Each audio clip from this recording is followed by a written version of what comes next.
नमस्कार, मी सद्दाम मुल्ला. आपण पाहतात एसएन नेटवर्क प्रस्तुत फीफोर मराठी. चला तर पाहूया आजच्या ठळक घडामोडी. तलाठी कोतवाल लाचलुचपतच्या जाळ्यात, 10,000ची लाच घेताना कारवाई. वारसा नोंदीसाठी गटखुला करण्याकरिता 10,000 रुपयांची लाच घेताना शहापूर येथे तलाठी आणि कोतवाल लाचलुचपत प्रतिबंधक विभागाच्या जाळ्यात रंगेहात सापडले. गणेश विष्णुपंत सोनवणे वय 32 राहणार मगदूम कॉलनी जयसिंगपूर असे तलाठ्याचे, तर नेताजी केशव पाटील वय 45 राहणार म्हसोबा रोड दर्गा गल्ली शहापूर असे कोतवालचे नाव आहे. ही कारवाई स्टेशन रोडवरील गुरुचित्र मंदिर परिसरात करण्यात आली. या प्रकरणी शिवाजीनगर पोलीस ठाण्यात रात्री उशिरापर्यंत गुन्हा दाखल करण्याचे काम सुरू होते. याबाबतची अधिक माहिती अशी: तक्रारदारांनी वारसा नोंद करण्यासाठी शहापूर तलाठी कार्यालयात कागदपत्रे दिली होती. कागदोपत्री नाव नोंदणीसाठी तक्रारदार शहापूरचे तलाठी गणेश सोनवणे आणि कोतवाल नेताजी पाटील यांच्याकडे पाठपुरावा करत होते.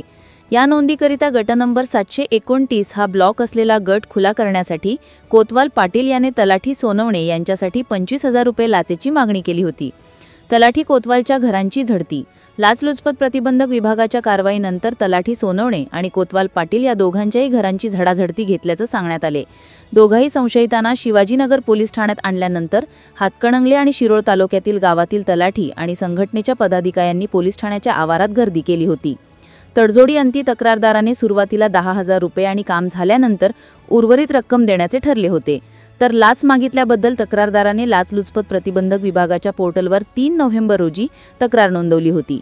त्या अनुषंगाने कोल्हापूर लाचलुचपत विभागाच्या पथकाने 2 दिवसांपूर्वी तलाठी कार्यालयात शहानिशा केली होती. गुरुवारी स्टेशन रोडवरील गुरुचित्र मंदिर नजीकच्या चहा टपरीवर तक्रारदाराकडून 10,000ची लाच घेताना तलाठी सोनवणे आणि कोतवाल पाटील या दोघांना पथकाने रंगेहात पकडले.